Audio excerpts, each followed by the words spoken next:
भारतीय मनीषा की सबसे बड़ी विशेषता यह है कि उसमें शब्दों का संरक्षण हुआ है।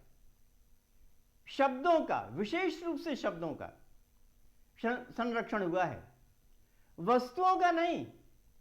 जो पदार्थ हैं, दिखाई पड़ते हैं, उनका संरक्षण नहीं, अभी तो शब्दों का संरक्षण हुआ है।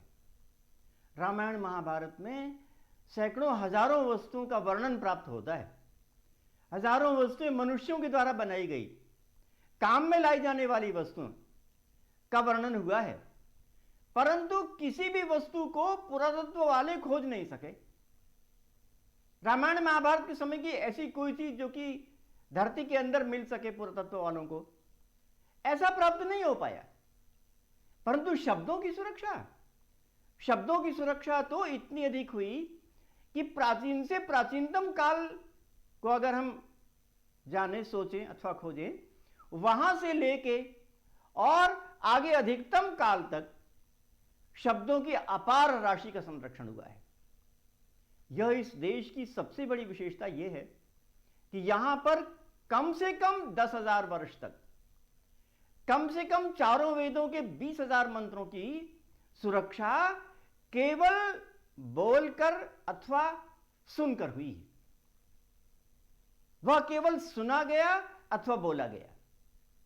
वेद का नाम जो श्रुति रखा गया है, उसका विद्वानों ने अर्थ बताया कि श्रूयते एव परम, वह केवल सुना जाता है और बोला जाता है, लिखा जाता है या उसके मूर्ति के आकार में आता है, ऐसा नहीं।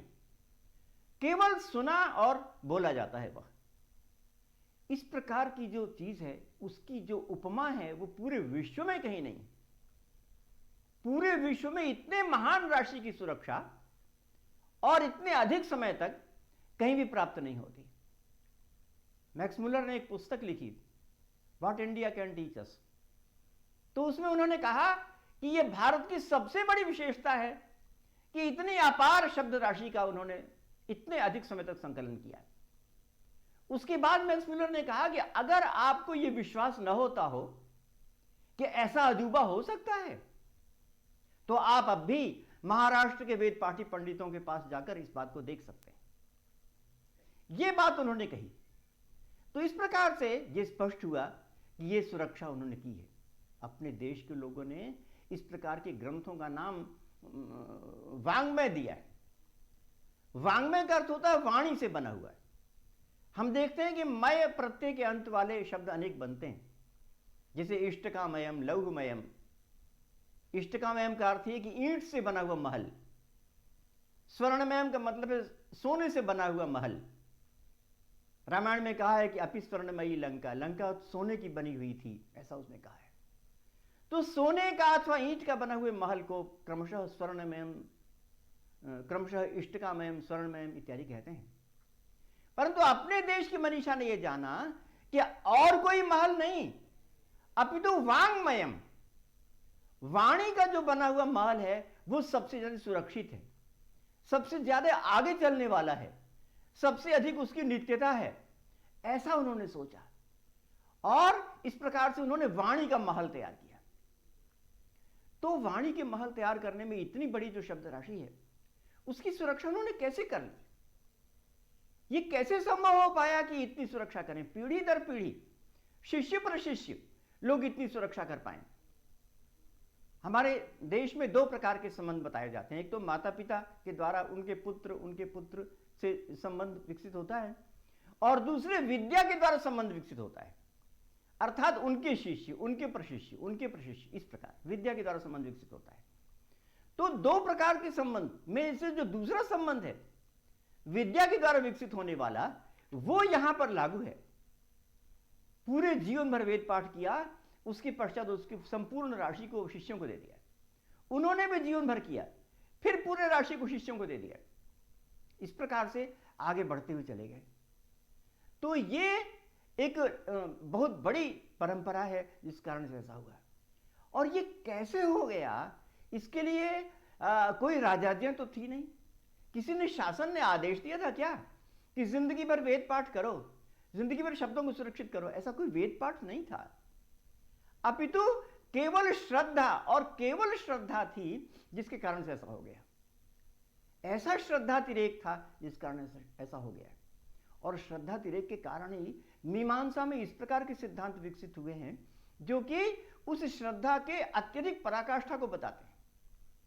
मीमांसा में सबसे पहले बताया कि शब्द नित्य होते हैं और ऐसे शब्द नित्य होते हैं, पूरी की पूरी शब्द राशि बाहरी दुनिया में मौजूद होती है। यानी जो हम लोग बोलते हैं वो तो है ही, उसके अलावा नित्य रूप से शब्द की राशि बाहर रहती है, ऐसा धारणा मीमांसा में है। और उसके लिए उनके पास उदाहरण भी है। वो कहते हैं कि जिस प्रकार से प्रकाश होता है, तो प्रकाश तो ऐसा होता है कि वो कभी बुझ जाए कभी जल जाए। हम प्रदीप को बुझा भी सकते हैं और जला भी सकते हैं, तो दोनों प्रकार का हो सकता है। और यह भी हो सकता है कि उस प्रदीप के सामने कोई ओट हो यानी दीवार हो तो वो नहीं भी दिखेगा, ऐसा हो सकता है। बिजली चमकती है, उसमें ऐसा हो सकता है कि बिजली तुरंत आई और गई, प्रकाश आया और चला गया। ऐसा प्रकाश भी हो सकता है जो कि दिव्यलोक का हो, दिव्यलोक का हो, जो कि सदा बना रहता है। वो प्रकाश सदा बना रहता है और हमारे लिए वो आता रहता है।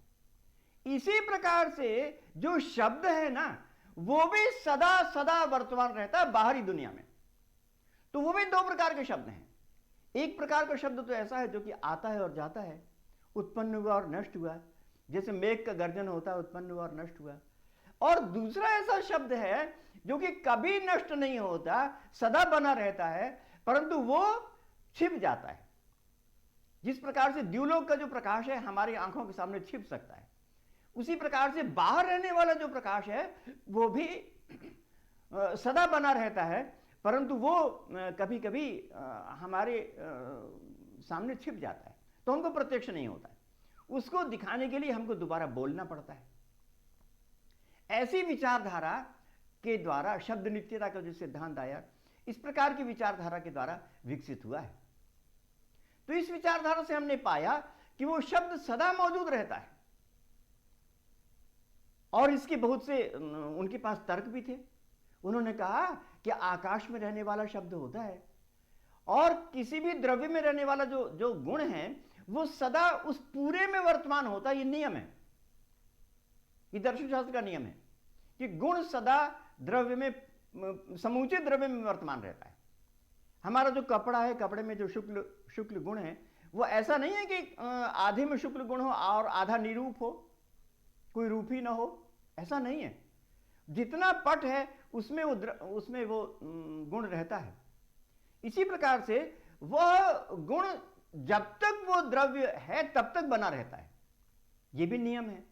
इन दोनों नियमों को हम अगर यहां पर लगाएं तो हम देखते हैं कि शब्द नाम का जो गुण है वो आकाश में पूरी तरह रहना चाहिए, पूरे आकाश में रहना चाहिए।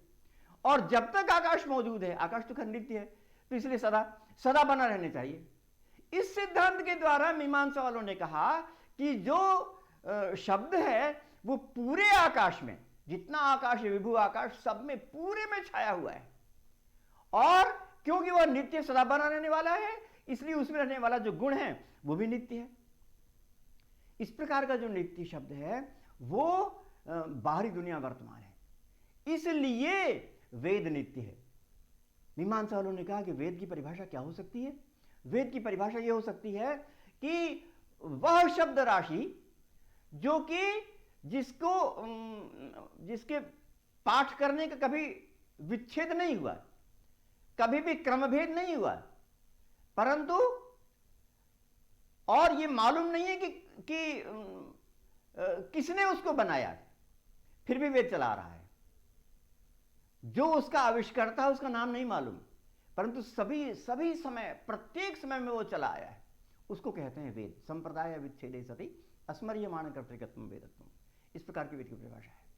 तो इस प्रकार की जो श्रद्धा है, विश्वास है, वेद की जो ये विशेषता है, शब्द की जो नित्यता की विशेषता है, उसके कारण से श्रद्धा उत्पन्न हुई और लोगों में इतने समय तक उसको पाठ करने की परंपरा आई।